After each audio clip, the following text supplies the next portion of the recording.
আসসালামু আলাইকুম HSC 25 batch. দেখতে, দেখতে তোমাদের এইচএসসি পরীক্ষার সময় কিন্তু ঘনিয়ে আসছে। আর এই সময় তোমাদের এক্সাম স্ট্র্যাটেজি কেমন হবে তা নিয়ে ডিসকাস করার জন্য আজকে আমাদের সাথে চলে আসছে ৪ জন ব্রিলিয়ান্ট মাইন্ড। তো আমরা একে, একে এই ব্রিলিয়ান্ট মাইন্ডের পরিচয় জেনে নেব এবং তাদের কাছ থেকে গুরুত্বপূর্ণ পরামর্শ শুনব। প্রথমেই জাওয়াদ। আমি মোহাম্মদ জাওয়াদ রায়হান। বর্তমানে ঢাকা বিশ্ববিদ্যালয়ের আইন বিভাগে অধ্যয়নরত আছি। আমি সুশোভন বাছার পড়াশোনা করছি ঢাকা মেডিকেল কলেজে। আমি তোফায়েল আহমেদ পড়াশোনা করছি বুয়েটের সিএসসি ডিপার্টমেন্টে। আমি মাহমুদুল হাসান ওয়াসিফ পড়াশোনা করছি বুয়েটের সিএসসি ডিপার্টমেন্ট। আচ্ছা, ১ম এ জাওয়াদের কাছে আসি। জাওয়াদ, ওদের পরীক্ষা তো খুব মানে কাছাকাছি সময় চলে আসছে। তো আমরা অনেক সময় পরীক্ষার রুটিন দেখলে যেটা দেখি যে কোনো পরীক্ষার আগে সময় অনেক বেশি, কোনো পরীক্ষার আগে হয়তো সময় অনেক কম। তো এই ক্ষেত্রে ওদের স্ট্র্যাটেজিটা কিরকম হতে পারে? জি ভাইয়া। এক্ষেত্রে আমার মনে হয় ওরা এখন রুটিনটাকে আরেকবার একটু দেখে নিবে যে আসলে পরীক্ষাগুলো আসলে কিভাবে সিনক্রোনাইজ করা আছে। তো যেটা হয় আসলে আমার মাঝখানে কিন্তু কমন সাবজেক্টগুলো পরীক্ষা শেষ হয়ে যাওয়ার পরে আমার কিন্তু গ্রুপ সাবজেক্টগুলার আগে কিন্তু অনেকটা গ্যাপ থাকে। ধরুন আমি যদি বলতে পারি আমাদের জিওগ্রাফির ক্ষেত্রে আমার পরীক্ষার সময় অনেক লম্বা গ্যাপ ছিল। তো এই আজ থেকে যদি ধরি আমি মোটামুটি ১ সপ্তাহের মতো ওরা টাইম পাচ্ছে পরীক্ষার জন্য।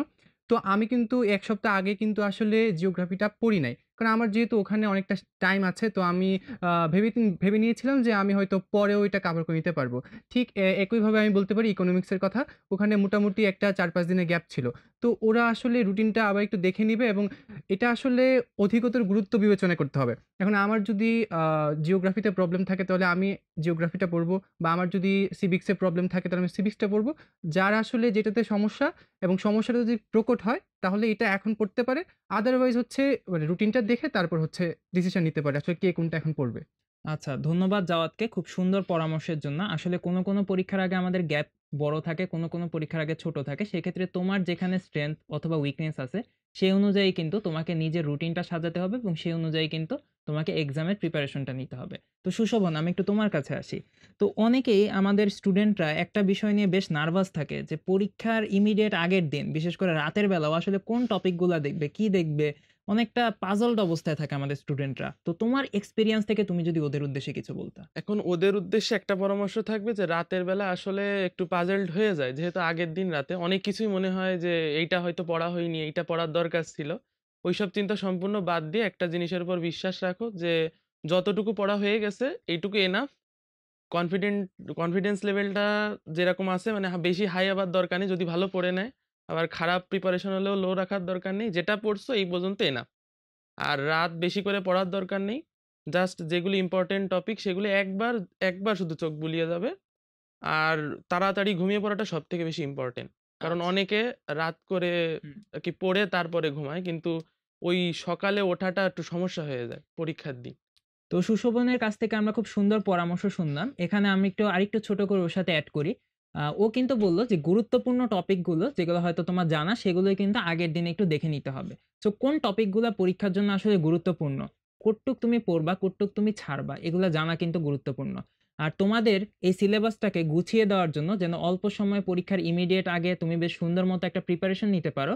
প্রতি বছরের মতো এবছরও কিন্তু আমাদের সাবজেক্ট রিভিউ ম্যারাথন ক্লাসগুলো অনুষ্ঠিত হবে। প্রতি বছরই এই ক্লাসগুলোতে তোমাদের হিউজ পার্টিসিপেশন থাকে। এবছরও তোমাদের সবার জন্য কিন্তু আমরা এই ক্লাসগুলো নিব। যার মাধ্যমে তুমি খুব সহজেই তোমার পরীক্ষার আগ মুহূর্তের প্রিপারেশনটাকে স্ট্রং করতে পারবে। তো এখন আমি আসতে চাই তোফায়েলের কাছে। তোফায়েল, এক্সামের ইমিডিয়েট আগে কি হবে? সবই তো বলা হইল। এক্সাম হলে ঢোকার পর একটা স্টুডেন্টের অ্যাপ্রোচটা কিরকম হওয়া উচিত? এক্সাম হলে ঢোকার সময় আসলে স্টুডেন্টরা বেশিরভাগ নার্ভাস হয়ে যায়। সো এক্সাম হলে ঢোকার আগে আমার ওইটুকু নিশ্চিত করতে হবে যে আমি মানে যেই সকল মেটেরিয়ালস আমার লাগবে এক্সামে ওইগুলো আমি ঠিক মতো নিছি কিনা। কারণ অনেকে দেখা যায় অবহেলা করে কলম, পেন্সিল, স্কেল এইসবই নেয় না। এগুলা আগের দিন একটু চেক করা লাগবে যে এক্সাম হলে ঢোকার আগে। এরপর প্রশ্ন পাওয়া পর্যন্ত অপেক্ষা করতে হবে। দেন প্রশ্ন পেলে এরপর এক্সামটা ঠিকমতো স্টার্ট করতে হবে। অ্যান্ড প্রশ্ন পাওয়ার পরে স্ট্র্যাটেজিটা আরেকটু অন্যরকম। প্রশ্ন পাওয়ার পরে আমাদেরকে দেখতে হবে যে মানে অনেকে কি করে প্রশ্নটা পাওয়ার পর একদম ফার্স্ট কোয়েশ্চেনটা থেকে আনসার করা শুরু করে। এটা আসলে ভালো প্রসেস না। আমার ফার্স্ট অফ অল দেখতে হবে প্রত্যেকটা কোয়েশ্চেনে আগে একটু ওভারভিউ দিতে হবে যে আমার কোনটাতে ভালো দক্ষতা আছে বা কোনটা আমি একদম 100% সিউরলি পারবো, কোনটাতে একটু কনফিউশন আছে। অ্যান্ড আমি সেই কোয়েশ্চেনটা দিয়ে আনসার করার ট্রাই করব। যেটা আমি 100% শিওর। এমন কোনো কোয়েশ্চেন দিয়ে আমি ফার্স্টে আনসার না করলেই ভালো, যেটা আমি একটু হলেও আমার কনফিউশন আছে। কারণ এটা যেহেতু বোর্ড এক্সাম, এখানে প্রত্যেকটা মার্কসই অনেক ইম্পোর্টেন্ট। আচ্ছা, ধন্যবাদ তোফায়েলকে। এইখানে কিন্তু তোফায়েলের কাছ থেকে বেশ কিছু গুরুত্বপূর্ণ সাজেশন আমরা পেলাম। পাশাপাশি আরেকটা কথা একটু আমি স্টুডেন্টদেরকে মনে করিয়ে দিতে চাই। এক্সাম হলে খাতা পাওয়ার পরে সর্বপ্রথম যে জিনিসগুলো দেখতে হবে সেটা হচ্ছে রোল নাম্বার এবং রেজিস্ট্রেশন নাম্বারটা সুন্দরভাবে ফিল আপ করা। অনেকেই দেখা যায় যে যেহেতু অনেকেই ভয় পায় roll number, registration number fill up করতে গিয়ে বাই এনি চান্স যদি মিস্টেক হয়ে যায়। তো আমি তোমাদেরকে একটু রিকোয়েস্ট করব এইখানে একটু সতর্ক থাকার জন্য।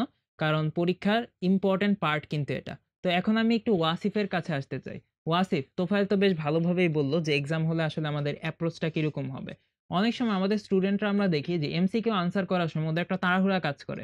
তাড়াহুড়ার কারণে হয় কি পারা জিনিসটা ভুল করে এবং আসতেছে। ভাই একটা জিনিস সেট কোড দেখাতে ভুলে, যেটা ভাই আমি হচ্ছে এইচএসসি পরীক্ষার সময় করেছিলাম। তো আমি হচ্ছে একটা পরীক্ষার মধ্যে আমি হচ্ছে সেট কোড দেখাতে ভুলে যাই। তো ওইটা যদি মানে ওই ম্যাম যদি আসলে আমাকে না মনে করিয়ে দিতেন তাহলে কিন্তু হ্যাঁ, পুরো বিষয়টা একদম আজকে আর একটা অন্যরকম হয়ে যেত। জিনিসও ভাই অ্যাড করা যায়, সেটা হচ্ছে খাতাটা যখন পাওয়ার সাথে সাথেই কিন্তু পূরণ করাটা ঠিক না।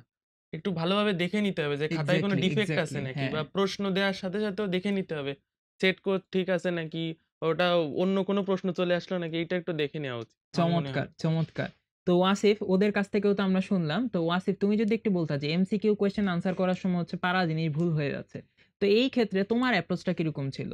এমসিকিউতে সবার ১ম এ আমার যে অ্যাপ্রোচটা ছিল সেটা হচ্ছে আমি যেন ভুল কোনো এমসিকিউ না দাগাই। অ্যান্ড এমসিকিউ দাগানোর সময় আমি মনে, মনে ওটা বলতে থাকতাম যে ১৭ এর গ দাগাচ্ছি আমি, ১৭ এর গ, ১৭ এর গ।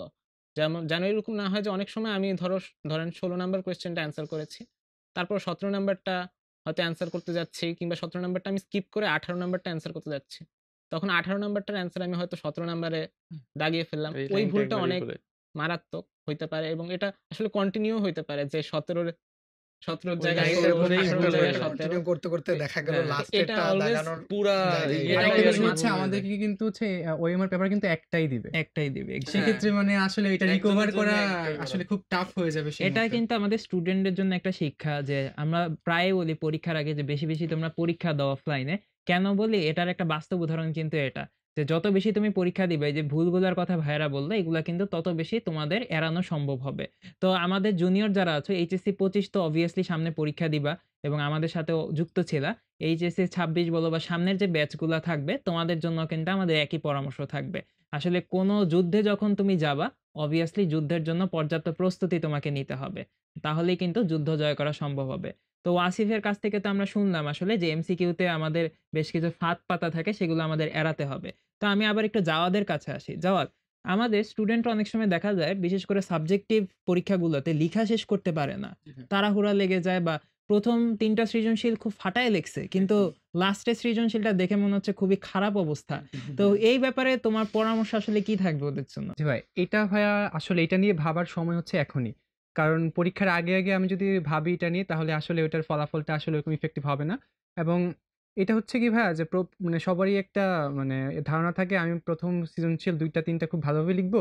কিন্তু পরে কিন্তু গিয়ে ভাই ৭ টা সিকিউ কিন্তু আসলে শেষ করতে পারে না। এই জায়গাটাতে হচ্ছে আমাদের একটু নজর দিতে হবে। আমি 1st এ এবং ১ম থেকে শেষ পর্যন্ত যেমনই লিখি আমাদের মানে সিকিউরটা যাতে এক মাপের হয়।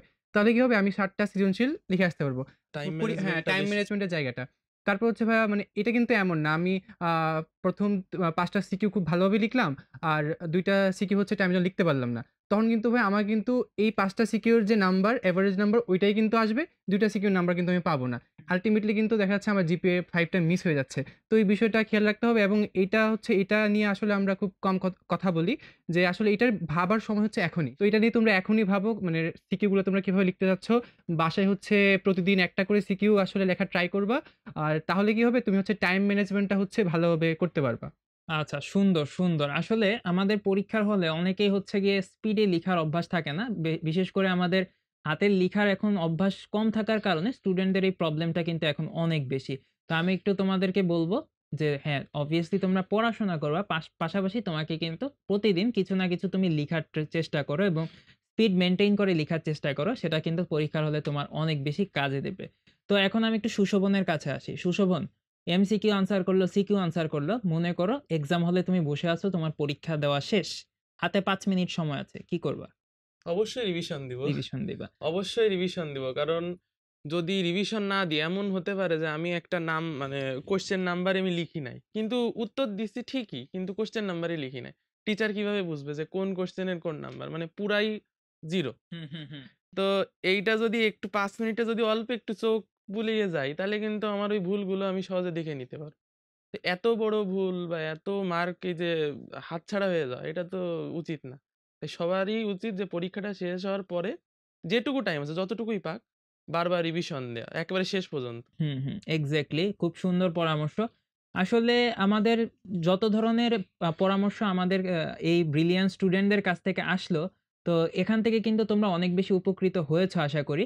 পাশাপাশি কিন্তু আমাদের আরো কিছু, কিছু জায়গায় সতর্ক থাকাটা জরুরি। যেমন পরীক্ষার হলে তুমি যতই সতর্ক থাকো, যতই তোমার প্রিপারেশন ভালো থাকুক না কেন, বাই এনি চান্স তোমার পরীক্ষাটা খারাপ হলেও হতে পারে। এই ব্যাপারে obviously তোমাদের কিন্তু মেন্টালি প্রিপেয়ার্ড থাকতে হবে। যেকোনো কারণেই যেকোনো দিন তোমার খারাপ যেতেই পারে। পরীক্ষার সময় কিন্তু খুব বেশি না। ৩ ঘন্টার পরীক্ষা। এই ৩ ঘন্টা তোমার হয়তো খারাপ যেতেও পারে। তো এখানে আসলে মন খারাপ করার কোনো কারণ নাই। তোফায়েল, এই যে মানসিকভাবে আমাদের স্টুডেন্টরা ভেঙে পড়ে একটা পরীক্ষা খারাপ হলে, এটার ইফেক্ট তো পরবর্তী পরীক্ষাগুলোতেও পড়ে। তো কোনো কারণে তোমার যদি কোনো একটা পরীক্ষায় মন মতো না হইতো, সেই ক্ষেত্রে তোমার অ্যাপ্রোচ কি থাকতো? সেক্ষেত্রে আমি নিজেকে বুঝাইতাম যে আসলে একটা পরীক্ষা হয়তো খারাপ গেছে, বাট এটা নিয়ে যদি আমি মন খারাপ করে থাকি আমার তো পরবর্তী পরীক্ষাগুলাও কনসিকুয়েন্টলি খারাপ হবে। তো সেই জিনিসটা তো এই একটা পরীক্ষা খারাপ হওয়ার থেকে আরো অনেক বেশি খারাপ। সো আমি বলতাম যে একটা পরীক্ষা যেহেতু খারাপ গেছে আমি পরেরটার জন্য আরেকটু বেশি প্রিপারেশন নিই যাতে সেটা খারাপ না যায়। কারণ এটার জন্য যদি মন খারাপ করে থাকি এন্ড পরেরগুলাও একইভাবে খারাপ হয় তাহলে তো কোনো লাভই হলো না। আচ্ছা, সুন্দর।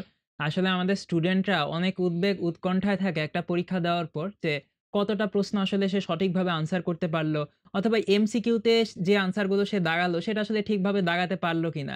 এ ব্যাপারে তোমাদের আমি আবারও নিশ্চিত করতে চাই, প্রতি বছরের মতো পরীক্ষা শেষ হওয়ার মোটামুটি ঘন্টা খানেকের ভেতরে আমাদের উদ্ভাসের যে পেজ আছে, পেজ থেকে কিন্তু তোমাদের জন্য সলিউশন গুলা আপলোড করে দেওয়া হবে। তো সেখান থেকে তুমি কিন্তু খুব ইজিলি আমাদের যেই বোর্ড থেকে পরীক্ষা দাও না কেন, সবগুলা বোর্ডের এমসিকিউ বা বহু নির্বাচনী প্রশ্ন সমাধান কিন্তু আমরা সেখানে আপলোড করে দিব। সো আমি এখন একটু ওয়াসিফের কাছে আসি। ওয়াসিফ, সবগুলা কথাই মোটামুটি চলে আসছে।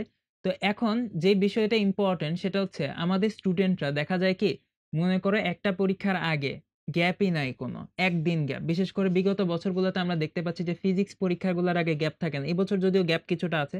আবার কোনো পরীক্ষার আগে গ্যাপ খুব একটা থাকে না। তো এই গ্যাপ কম যে পরীক্ষাগুলো থাকে ওগুলা নিয়ে স্টুডেন্টরা অনেক বেশি প্যানিকড হয়ে যায় যে ভাইয়া আমার তো বায়োলজির আগে গ্যাপ নাই, কেমিস্ট্রির আগে গ্যাপ নাই, এরকম ব্যাপার। তো যেই পরীক্ষাগুলোর আগে গ্যাপ নাই ওগুলার জন্য তোমার স্ট্র্যাটেজি কি থাকে?